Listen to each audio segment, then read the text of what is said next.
Hello everyone, Jasmine here, and it's so nice to be here with you. I'm so happy that you have decided to visit my channel today, and I wanted to do something that I find a bit fun. I want to introduce myself to you guys, but I want to do it with my birth chart. So I want to use the Oracle of the Radiant Sun to get my big three, the cards that represent my big three, so that I can use those cards to introduce my personality to you guys, to introduce a little bit about me, or let you know a little bit about me through the cards. So let's get into that. I absolutely love this deck. I love astrology and I love divination, so having both in one, amazing. Okay, so I should start by telling you guys my big three. So I'm a Virgo sun, a Libra moon, and a Libra rising in tropical astrology. In sidereal or Vedic astrology, I am a Leo sun with a Virgo moon and a Virgo rising.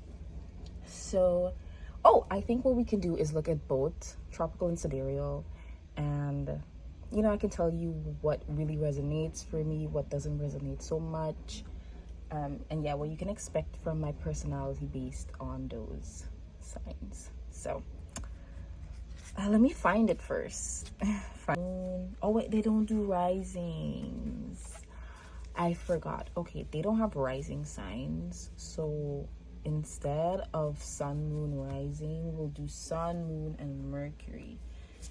I know I have to go back. So I have acquired the cards, so I can give you guys the imagery, and then we're gonna dive right into the book. I love me a juicy guidebook because I'm a reader, so there's a lot of information for me to dig into and have fun with. I'm just gonna pack these cards up. Okay, yes, sorry. So we have Sun in Virgo. This is going to be for my tropical placements.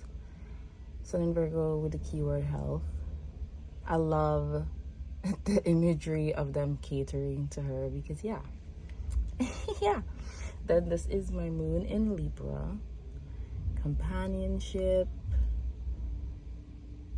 And then we have Mercury in Libra. Influence.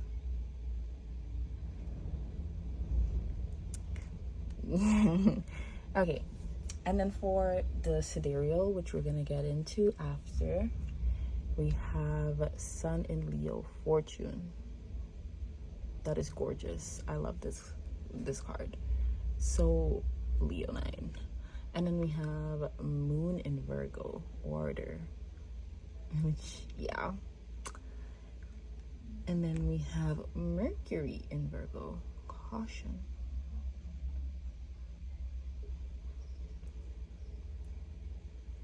Okay, so I want to start with Sun in Virgo, Health. I'm gonna read the excerpt, and whenever I find things that I maybe want to interject on or comment on, if it resonates with me, excuse me, if it resonates with me or if it doesn't resonate with me. The imagery is 3 servants tend to the well-being of a princess. A pentacle invokes health and fortune. Do you guys want to see it?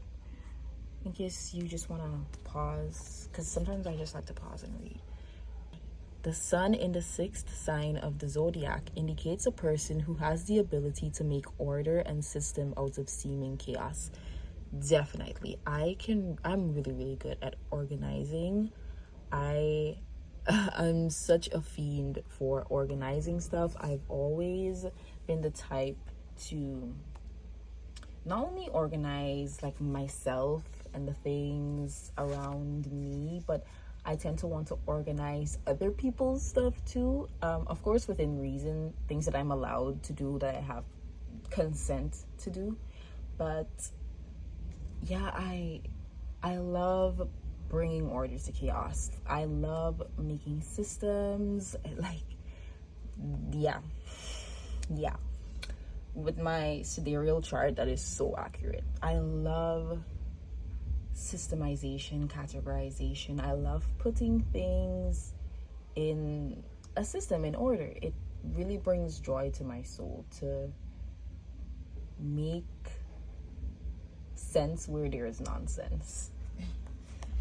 I'm really good at packing too. Like, I can pack really, really well. Like, if I have to move, or like organizing clothes, etc., I can really pack well. Oh yeah, let me continue. This card rules health and work, with the knowledge that material well-being is a prerequisite for a fulfilling, organized working life. Definitely. I will say that health and work can be really intertwined, and there can be a lot of health issues due to work. Personally, at least, I can tend to get really obsessed and just overly involved when I'm really invested in working on something. I can tend to do too much sometimes and neglect my health in favor of productivity, or just working, contributing in some way. Material well-being is a prerequisite. Yeah, I do think that I really, really enjoy the material aspects of things. I think once I have all I need to do something, I can be really, really fulfilled. Let me continue reading. People with this planet sign combination can be somewhat perfectionist in specialized areas, and as a result, a little hard on those less able to match their high standards. Now, this is a serious call out. Yes, I can 100% agree with this. I think that I think it's just because of how I've been raised or how I've grown up. I've always been told to do things properly, or I've always had to ensure that what I was doing was perfect, essentially, or good enough. And I can project a lot of that onto people and expect them to also, try to do things as perfectly as I may try to do it, or like the way that I think it should be done, because it produced the results that got appraisal with that sidereal leonine energy. But anyways, yeah, I can be a bit hard on people that I feel could do better, or are not harnessing their full abilities to do something, because like I know I can do it, so you should do it too, which it is something that I try my best to work on and learn to give grace where it is due. It is a struggle because, being raised with all these expectations of being perfect can still creep out a bit in my present day, and it is a shadow that I am trying my best to work on and ensure that I can exist with people without making it a thing, Care should be taken not to develop too nagging a nature in the name of helping the less organized. Oh yeah, I can be. Oh my god, my partner likes to tell me I'm like an old woman, because I can become a bit naggy when things aren't up to par for my standards, which is unfair to nag at somebody about things. But I've learned to let bygones be bygones. But if there's something that imposes on me that you're doing, I will call it out. Like, I'm not gonna shut up about it. I'm gonna tell you, even if it may come off naggy, I think if it is something that you can limit to yourself being affected, I wouldn't mind. But the moment that I am gonna be affected, I have words to say. I have things that need to be known about this. So yeah. A good thinker. The Sun Virgoan values learning in order to analyze and grasp the essence of things. 100%. I am an avid learner. I love to call myself a student of life, of everything. I don't ever think I know everything. Like, I am really open to learning. I mean, sometimes I can be a bit egotistical and be like, I know this and that, but it's because I have so much confidence in that area after dedicating study to it, or just being a know-it-all, which is not good either. So yeah. Material progress is also respected by Sun Virgoans, who have a fondness for the good things in life, but do not throw away hard-earned money on rubbish. Definitely. I do try my best to acquire a sense of material comfort, but it always has to have a purpose. Rarely would I buy something that is not going to help me or contribute to something for me in some way or the other. I'm not really big on, like, what would I say? Just useless things. I like things to have a value to me. I won't just splurge on stuff just for splurging on its sake. Like, if I'm gonna be buying something or investing money into something, it's because it has a purpose for me. These abilities flourish in service to others when the Sun Virgoan is able to give to those in need. Oh yeah, I'm always helping somebody with something, or doing some sort of charity work, or being expected to help people just without anything in, like, well, not without anything in return, but I'm just expected to help. My service is always expected of people, which is a bit of a pressure sometimes for people to just think that I'm this free-for-all service person, and it can carry this note of a lack of humanity, like people not seeing the humanity, like they see what I can do for them. So there's two sides of the coin. Like, there is a positive and there's a negative, of course. But I do love if I can give without pressure, if I can give and feel like I'm giving from a place of just passion and wanting to give from my heart, then I don't mind. But once there is, like, I don't know, some level of expectation, when it goes beyond the charity of it, that's when I can have a problem. When people just think that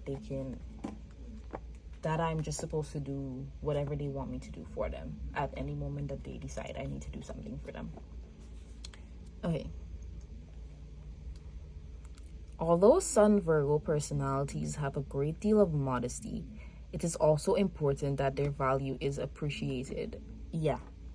I don't like feeling like I am pouring my energy and time into something and all I'm getting is negative feedback. Like, I need to, because I'm a Sidereal Leo sun. Like, to some extent, you need to admire me.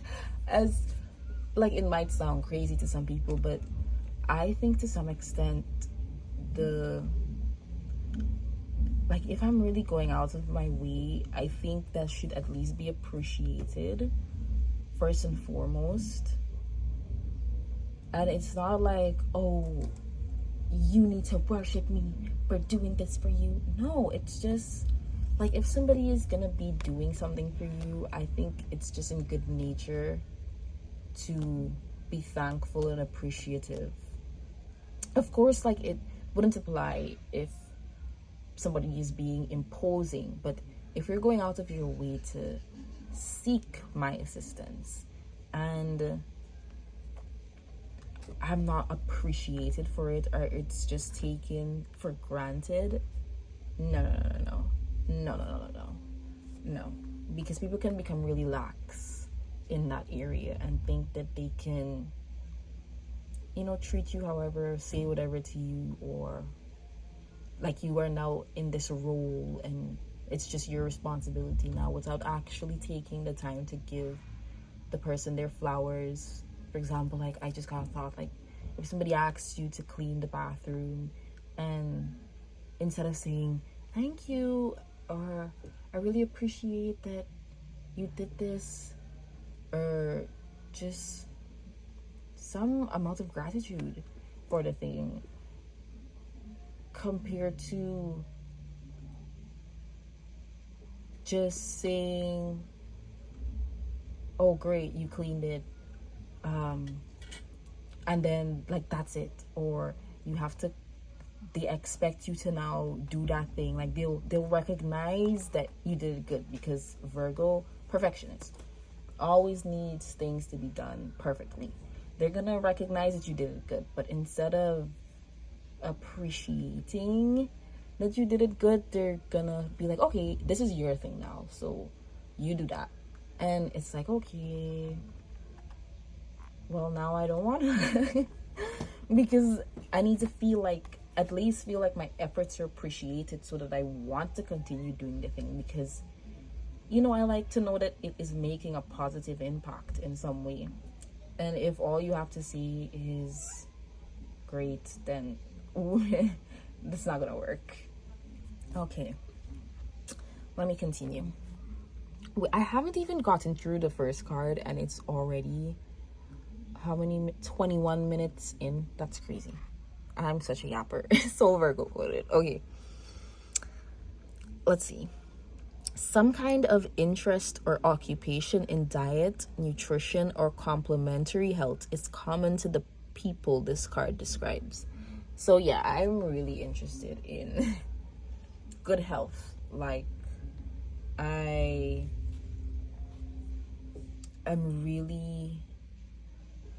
place a lot of value and emphasis on health and diet and nutrition too, especially because I have a lot of stomach issues. So Virgo quoted, yeah, I have stomach issues, so I can't really eat certain things.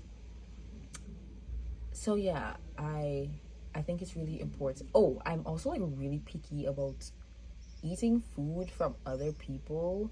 I'm so neurotic about that, because I wasn't the one that cooked it, so I don't know what was going on behind the scenes. And yeah, I'm really preoccupied about cleanliness, good health, yeah, those kind of stuff. So I can be picky about eating food from others. I don't really eat food from any and everywhere either. So yeah, I can cook really well. I love cooking, and I cook almost damn near every day now. Almost every day I cook, because I gotta feed myself. So yeah, I love cooking. The negative side of the Sun Virgo combination is a tendency to over worry about health, which may lead, I'm guessing, to excessive pill popping and hypochondria. Now, I do worry about my health, more so that I try to keep my health well, or try to stay healthy or remain healthy, because I don't like being ill. And I love to feel good, look good, be healthy, and all that good stuff. I don't think I can relate to the excessive pill popping and hypochondria though, because I The only pills that I would use are probably painkillers around my period, but that's because my cramps can be brutal. But other than that, I'm kind of averse to pills. I'm not really into just using pills. I much prefer to eat my nutrition, to eat my vitamins or whatever I can get in pill form. I can get through food. Obviously not like, I'm talking about like vitamins. Obviously not specific man-made pills, but specifically like vitamins, etc. I prefer to eat to get that. Other things, yeah, I'm not into just popping pills. Not into just popping pills. If it's necessary, I will. If not, no. I'm gonna find some other way, like I'll use some herbs or something to get what I need. I need to go back to the page. Okay. When this card is selected, it can indicate a strong need to put one's life in order, and it highlights diet, nutrition, and health. So that's just for the for using this for readings. Yeah, I don't think I'm gonna read those either because we're doing personal. Next, I want to get into the moon in Libra. Yeah. Moon in Libra. Okay, so in the image, above four classical feminine figures. Like, I can't speak. This Mercury retrograde is eating my ass up. Okay, above, four classical feminine figures link arms in friendship. Below, hands grasp in greeting. The pomegranate is a symbol of the sun and indicates fertility and growth. Okay. I didn't even read this one for the last one. Security for the moon and Libra, sense of justice and beauty. And then for Virgo, it was sun is fortune, Virgo perfection and service. Okay. Let's start. The emotions of moon Libra people are invariably influenced by those around them. Yes, especially growing up with my Cancer mother. It was an emotional roller coaster, and I always had to be aware of another person's emotions because it was so easy to trigger my mother. So I can still tend to fall into those behaviors where I'm really hyper vigilant of how people around me are feeling, and I can tend to take on those emotions of those around me. So I think when I'm alone is like when I'm at like true peace, true happiness, in like typical Virgo hermit fashion. Being alone is the pinnacle of peace, especially with Libra influence in my tropical chart. Everything is about like being in relation to another thing. So it's not fun, but I mean, it is what it is, you know? They really care how others are feeling and can be quickly upset when all is not harmonious. Yes. Especially when I'm like in a chipper mood and then others are not in a chipper mood. It's like, oh, well, now I'm a bit down because I like the company in the emotions, you know? So yeah, I think that's what happens. I can tend to accompany people in their emotions. Yeah, that is so typical Libra. Librans are oh my god, I can't speak. Librans are vulnerable to immersing their own emotional needs in someone else's difficulties. Oh my gosh. Wait, I need to read that again. Librans are vulnerable to immersing their own emotional needs in someone else's difficulties. Wow. That is so powerful. because yeah, I feel like Libra can, like, Libra on their own, I think, like, just speaking from my experience, can be really at peace and happy. But the moment another is in the picture, Libra is way more concerned about the other because of how people pleasy they are and how it's all about relationships with Libra. So they can tend to take on I'm saying they as though I'm not a they. I can tend to take on the emotions or the emotional needs of those around me, because it's like I'm taking on their problem. Like, I'm trying to make as much space for them as possible. So then I tend to, kind of take on their emotional needs when it's not really something that I need. So, that is food for thought. Okay, the biggest problem this card indicates is when a powerful desire to please and keep everything in balance emotionally leads to someone giving in under tricky situations in order to maintain harmony. Oh yeah. So, oh my gosh, I'm now thinking about the previous sentence in relation to that. If, for example, if someone likes me, has like a crush on me or whatever, I can tend to think that I feel like that about them because they feel like that about me. And in light of that, I end up giving into what they want that might not have necessarily been what I wanted, without their influence.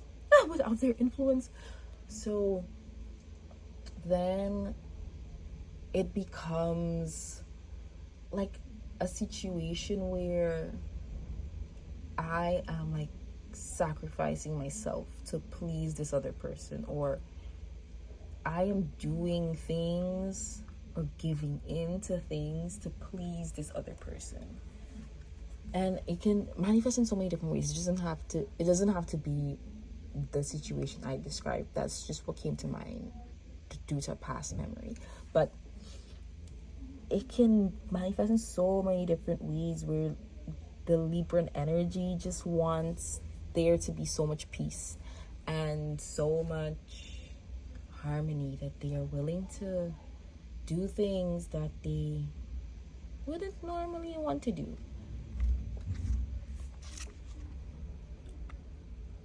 Okay, environment is an important influence on Moon Librans who feel the need for an atmosphere of good taste and beauty. Oh, hell yeah. I love when things around me are beautiful and aesthetic. If they aren't, I feel like the world is crashing down around me, genuinely. I love everything to just have a sense of taste. And I try my best to craft that in my environment. The Libran emotional ideal is to feel at one with a partner in a harmonious setting. Yup, I love when I feel like my energy is being reciprocated, like the positive sides. I love when I feel like it's being reciprocated, and I love just feeling so like we're on literally the same wavelength, on the same frequency, and like we're just vibrating in orbit. Yeah, I love that. Life is rarely as perfect as that, and this character may feel the constant need to act as peacemaker between others. Oh yeah. At least when I was younger, I used to try to be a peacemaker, but now these days I don't be caring, bro. I really don't be caring sometimes. It is good to swing the balance occasionally and risk a bit of selfishness in order not to get sat on so frequently. I've had to learn to be a lot more selfish and a lot less considerate of people that really don't deserve it, because sometimes it can be a case where we don't even realize that this person doesn't deserve as much grace as we're giving them, and or this situation doesn't deserve as much grace. So yeah, I've had to learn to be a lot more selfish. How other people feel an act affects people with this planet sign combination more than most, and they might be watchful not to fall into the trap of allowing themselves to be treated like a doormat. Oh yeah. Yeah, people can really affect me because I think like I come from a place of being so considerate of others that when others aren't, as caring about me, it can really affect me. And people do tend to take advantage of, that kindness I can offer, that grace I can offer. They can cross boundaries and still expect me to be graceful and as kind and as accommodating as I have been, which doesn't ever work out well for them with that Virgo Leo energy I have. Okay. It takes a while though for that energy to kick in because the Libra is really strong in my chart. Like I have a Libra moon, Mercury, and rising in tropical. And then Virgo moon, Mercury, and rising in sidereal. So it's like that need to service others is very prominent. But when I can get past that level and like you cross lines that you really shouldn't be crossing, then you get a whole other side of me. Okay, then we're gonna get into Mercury in Libra. That one was really on point. That one was really on point. I must admit, like my Libra is potent. And I don't know yet if I love or hate that. Don't know yet. We'll figure it out. Okay. So the image, the coiled serpent's tongue is the astrological sigil for the planet Mercury. It represents smooth talk, guile, persuasion, and temptation. In the first relationship, Adam and Eve walk in the garden, unaware of danger. Beneath the roses, thorns. Ooh, spooky. So we have some Bible mentions. Okay.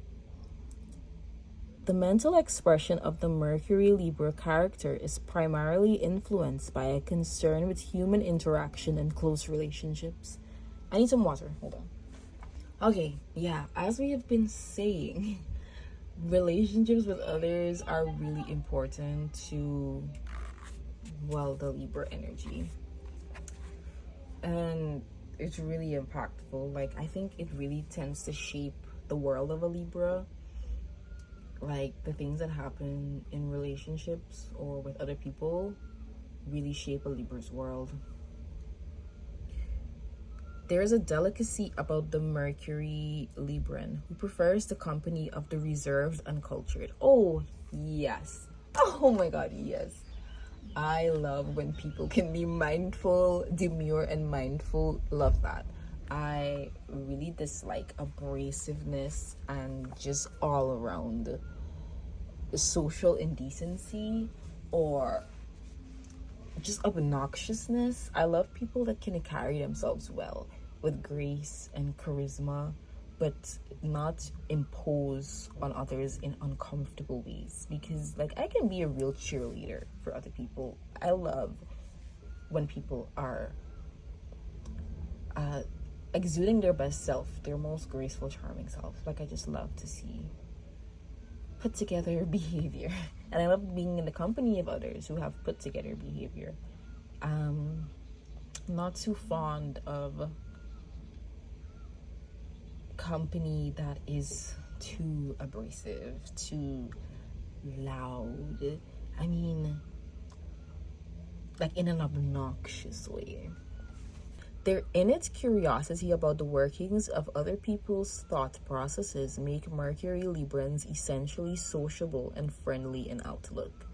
Yeah, I'm really curious about people. I used to study psychology for a bit in college, you would say, and I'm always curious about people and like about relationships and how people function in society, etc., etc.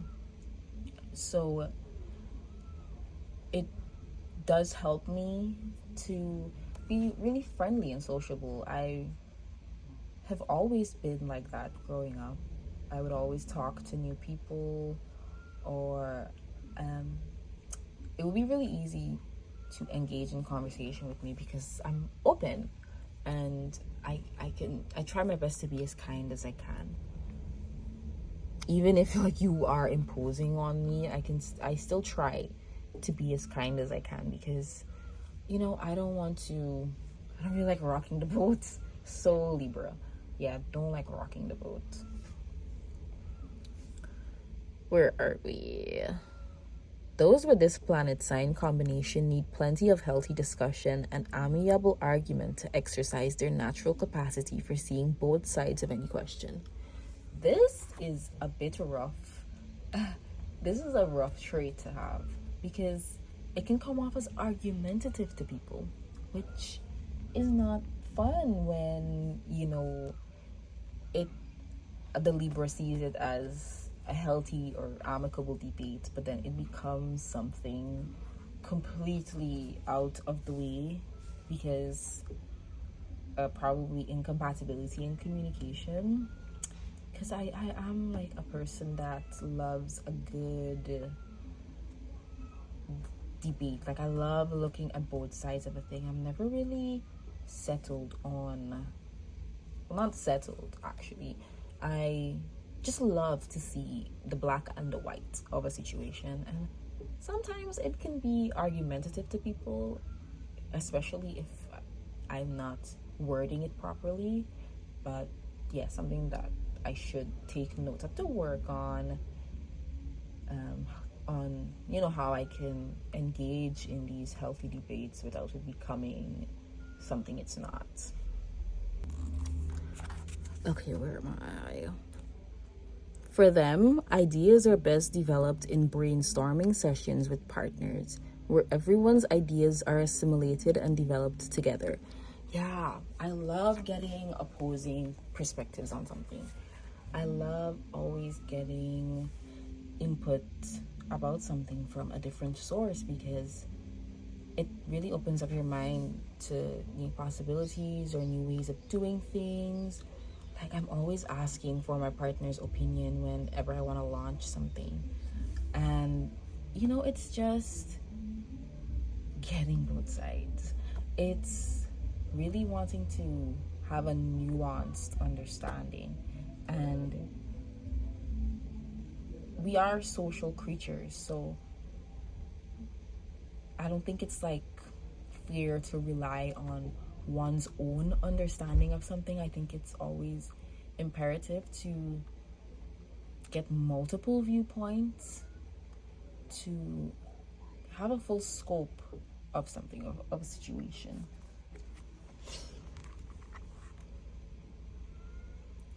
Teamwork is undoubtedly the ideal mode of operation for Librans, and they find relationships most fulfilling when they are filled with good conversation and shared intellectual interest. I love sharing common interests, and I love connecting with people over common interests, and it really brings so much joy to my heart to find camaraderie in things or situations or whatever, just to be able to have camaraderie. I love it. Yes, so much fun to connect with people or to have good conversations about things that we're both interested in. So much fun. Being able to see other points of view, the Libran has excellent arbitration and diplomatic talents. For this reason, people with this combination tend to gravitate to such subjects as psychology, public relations, sociology, and law. That's so funny. I studied both psychology and sociology. So, yes, I do have the ability to constantly look at things from another point of view, which is a blessing and a curse. A blessing and a curse, because it's either you can live blissfully unaware or have that knowledge that it can bite, you know, it can hurt, it can scratch, and it can sting. So yeah, being diplomatic, there can be a point where I can be too diplomatic, like especially in situations where maybe you shouldn't look at their point of view, because it is a messed up point of view and you shouldn't give that much grace, you know. But yeah, and just like constantly understanding why they're operating the way they are instead of looking at what they're actually doing. It's like somebody's trying to shoot you and you're like, okay, I can understand because X, Y, and Z. But it's like, no, you can understand, but you can separate yourself from understanding it and, you know, identify that it's something messed up and shouldn't be done, regardless of being able to see or understand why the phenomena is occurring. Okay. Negatively, there is a danger that in constantly being fair to all, the Mercury Libran may find it impossible to come down firmly on one side of a question. Now, sometimes I think that could be the case, but I think that I can be really, really decisive. I can be incredibly decisive, and this is one of those things that I don't think fully applies to me, but some situations, I like, if it's something that there's no extremes involved, like, yeah, I can see both sides. But if it's something that can, you know, compromise my values or my morals, I'm gonna be like, no, yes, like, I'm gonna take a side. I don't think I struggle with that, and that's because of the Virgo and also that Leo, just wanting to do what is right, you know. Okay, and those are the other random things. Now, this video is already so long, and I know we have this set to do, but what I'm thinking is we can do that in another video. So I'll label this one my tropical chart, and then we'll do the sidereal chart in another video, because I don't want to have it be like crazy long and you know, you get bored. So yeah, I'm gonna do that in another video, and I hope you guys enjoyed this little personality introduction using my Sun, Moon, and Mercury placements from my tropical birth chart. I hope that you like this deck as well. It's one of my favorites, and I love it so much. I'm still learning it because I've recently got it. But yeah, and I think my incense is almost done as well. Let me take a little peek. Yeah, so that is like my timer for completing this video. But thank you so much for being here with me. I had so much fun doing this. I didn't expect to have this much fun, but they made some really, really good points in this book, and yeah, I love that. And I hope that you liked it as well, and I hope you learned a bit about me, so you know if you can handle my personality, like if I'm the type of creator that you would be interested in looking at. So yeah, I will see you guys in the other video where we look into the sidereal chart. Thank you so much for being here. Bye bye.